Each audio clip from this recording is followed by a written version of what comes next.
जलखियार recipe देखिए मात्रे बनइबे एते healthy और स्वादिष्ट जे बजार चाउमिन हो बा मैगी किंबा पास्ता सबू किछि फीका पड़ी जिवो कारण जेमती स्वादिष्ट देह पाई मध्य सेमती हेल्दी अट्टा बनिबो घरे आकु निश्चय बनातु।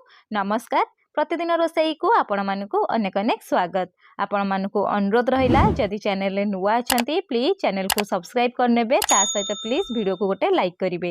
ए रेसिपी बनया पई प्रथमे हम गोटे डो रेडी करबा। सेति पई कोन करछि ना एठोडे जागा नेछि, जागा रे हम देई दोछि गोटे कप मैदा और गोटे कप अटा। आपण चाहिला को टोटली मैदा रे बनै परिबे नले टोटली अटा रे मध्य बनै की रेडी करि परिबे।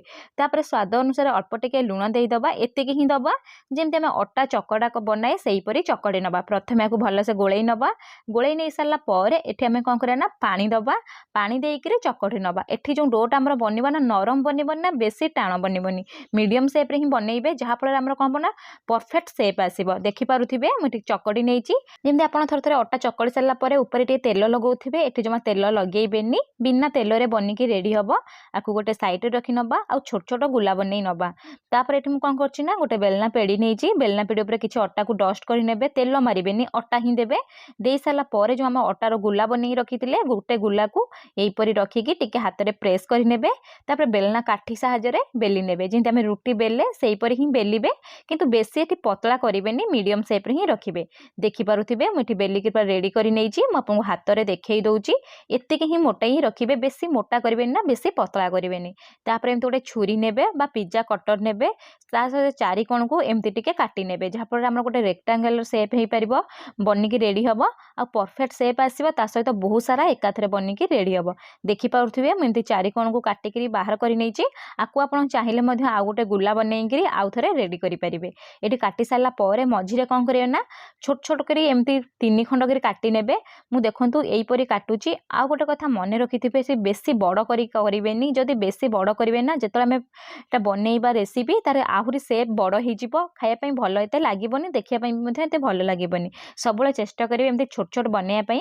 बने नै साला पर हाथ ऊपर रखिबे, तार जस्ट अपोजिट कोण को कोन करे ना हाथ रे एमति प्रेस करि नेबे। प्रेस कर साला पर तार अपोजिट कोण को हाथ रे एमति प्रेस करि नेबे। देखि पारुथिबे केते सुंदर से गोटे शेप बनि की रेडी सरलानी। एई परी हमें कोन करे ना सबु को एई परी प्रेस करि के हाथ रे सबु को बनै नबा। एठी सबु बनि सरलानी, एबे को गोटे साइड रे रखि नउची। चलंतु बनेइबा स्टार्ट करिबा। बनेया पई प्रथमे म पानी एठी किछि गरम करि नेइथिली। पानी गरम करि साला परे एठी आपण कोन करिवे ना आधा चामच तेल देई देबे। मु रिफाइन तेल यूज करची। ता सहित स्वाद अनुसार आधा चामच लूण देई दबा। लूण देई साला परे आकु टिके मिसेई नबा। तेल देले कोन हबो ना परस्पर सहित लागिबोनी, पूरा परफेक्ट गोटा गोटा बनि की रेडी हबो। एबे मु कोन करिबि ना अटा रे जो पास्ता शेप रो बनै की रखिथिली ताकू देई दबा। देई साला परे फ्लेम को मीडियम रखिबा। मीडियम फ्लेम रे कोन करे ना जमा भी लागिबानी। एई परी 2 रु 3 मिनिट छाडी देबे। 2 रु 3 मिनिट परे जतल बॉयल हे जिवो परफेक्ट पूरा ऊपर एमती भासीबो, जानिबे जे कोन हबो ना हम पास्ता पूरा बनि की रेडी हे सरलानी, माने पास्ता पूरा बॉयल हे गलानी। एबे हमें कोन करे ना टिके जस्ट मिसेई नबा। मिसेई सरला परे आउ थरे 1 मिनिट एई परी फुटिया पई छाडी दबा। देखि पारुथिबे साइज रे पूरा डबल हे गलानी। एबे मु कोन करिबि ना फ्लेम को ऑफ कर देबी, सब को छाणी करी गोटे छणा रे रखि नबा।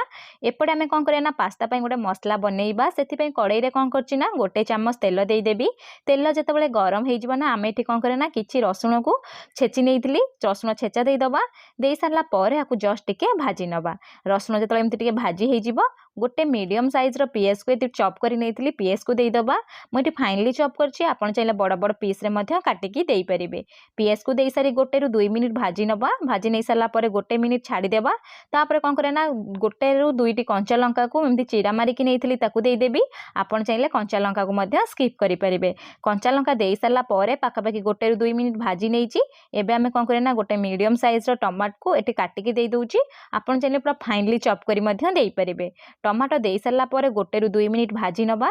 तापर स्वाद अनुसार अल्प टिके लूण दबा। जेतिकी मसला पई लूण दरकार सेतिकी ही लूण यूज करिवे। जे तमे पास्ता तळे बॉयल करथिले सेतळे मध्य लूण एठी यूज करिथिले। एठी लूण देई सारला परे एठी मु गोळेई नउची। एबे हमें कोन करे ना पाखापाखि 1 रु 2 मिनिट एई परी छाडी दबा। तापरे आउ थरे टिके भल से नरम हवा जे टमाटो भाजी नबा। भाजी नै सारला परे एठी हमें कोन करे ना आधा चामच काश्मीरी चिल्ली पाउडर दबा, जापळे भल कलर आसीबो। आपण चाइले लंका गुंड लोग ये स्किप करेंगे जेहेतु कंचा लंका यूज करेजे ये लंका गुंड दे सारा पर आपको भाजी नेबी। एबे आमे कौन करना 2 चम्मच टमाटर केचप दबा। जदि टमाटो केचप आपको पसंद आप यूज करूँ छोट पिला बहुत पसंद आसी था से टमाटो केचप देती।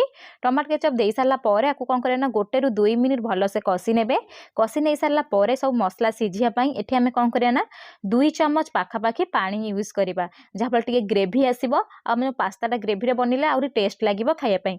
2 चम्मच पानी दे दूची पानी दे सारा पर आपको टे मिसई नेबी आ मीडियम फ्लेम रे 1 मिनिट यहीपरी कौन करना फुटियापाई छाड़ीदबा। तो 1 मिनिट पर मतलब फुटीज भलसे ये आम कौन करना पास्ता बॉयल कर रखी पास्ता को देदबा। दे सारा पर ये आम कौन करना आपको भलसे गोलई नवा। आपन तो भावुथे ये आम अटारे जलखिया बनईचे पास्ता कौन पाई कहूचे जेहेतु पास्ता आम मैदार बनी थाए अटारे बनी थाए मिसेकी बनई पास्ता सेप आसूची बोली मुझे पास्ता कही आपको गोलई नहीं सारा पर फ्लेम को सेमती लो ही रखिए। लो टू मीडियम फ्लेम रे पाखापाखि 1 मिनिट छाड़ीदेवे। तापर अधा चम्मच पास्ता मसला यूज करेंगे ना मैगी मसला यूज करेंगे ना सेमती खाईपारे। मुझे अधा चम्मच मैगी मसला दूची मैगी मसला दे सारा पर आपको टे जस्ट गोलई नेबी। गोलई नहीं सारा पर ये लो फ्लेम को लो टू मीडियम ही रखिए बेसी हाई करेंगे। तापर आम कौन करना लास्ट को अल्प किसी धनिया पत्र को काटिक ऊपर दबा जहाँफल देखा तो भल ता सहित स्वाद भल आसो। धनिया पत्र दे सारा पर आपको मिसई नेबी।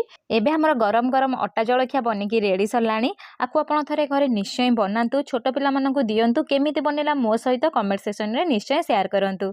जदि वीडियोटी पसंद आसीची प्लीज गोटे लाइक करिवे। चैनल रे नुआ थिले निश्चय सब्सक्राइब करनेबे। धन्यवाद।